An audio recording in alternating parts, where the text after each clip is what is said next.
Ce système miniature de production autonome d'électricité est constitué d'une cellule photovoltaïque, d'un électrolyseur, d'un réservoir à hydrogène, d'une pile à combustible et d'un ventilateur.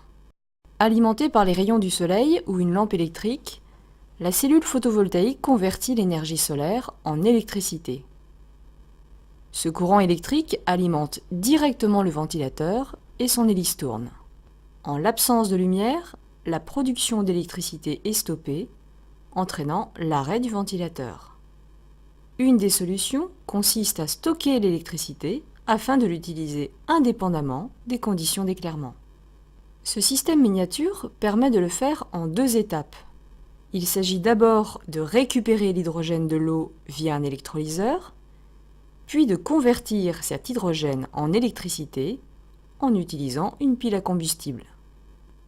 L'électrolyseur permet de séparer l'eau contenue dans le réservoir en ses constituants, l'oxygène et l'hydrogène.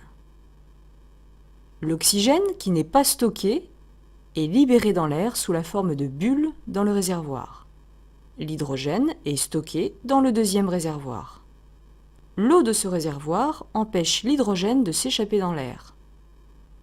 Pour convertir l'hydrogène en électricité, on utilise une pile à combustible dont la membrane située entre ces 2 électrodes joue le rôle d'électrolyte en laissant passer les ions H+, mais pas les électrons, qui circulent ainsi dans le circuit extérieur et font tourner le ventilateur.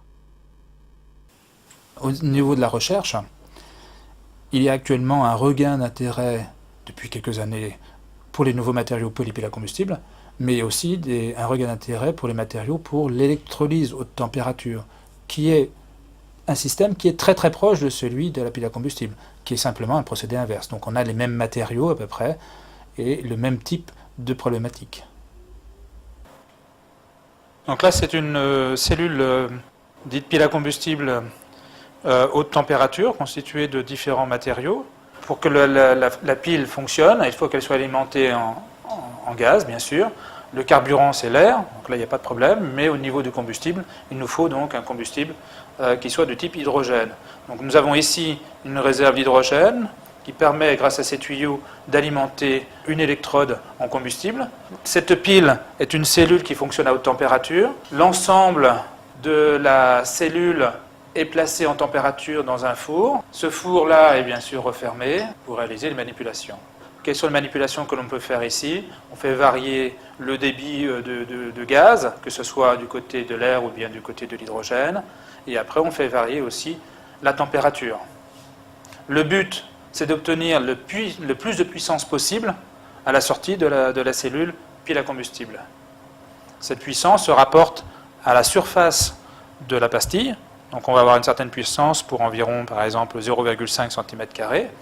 Et après, on va transformer ça en cm². Le but étant d'avoir à peu près 1 watt par cm², à la température la plus basse possible. On recueille les informations issues de la cellule. Sur ce multimètre, on recueille l'information tension. Sur celui-ci, c'est le courant. Donc on a par exemple ici 0,6 volts pour 1,6 mA. L'ensemble de ces informations est transféré sur l'ordinateur et en faisant varier le courant en fonction de la tension, on a ici la courbe de courant-tension. Si on multiplie le courant par la tension, on a la puissance qui était représentée ici en rose clair, qui présente un pic à peu près à 1,5 mW.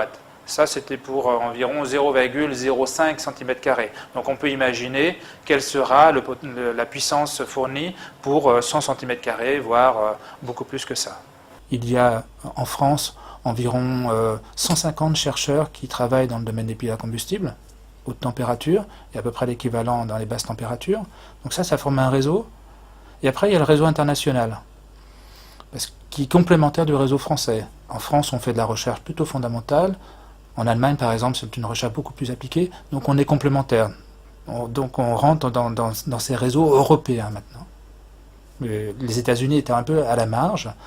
Le Japon sont vraiment très concurrentiels par rapport à ce que l'on fait nous en Europe.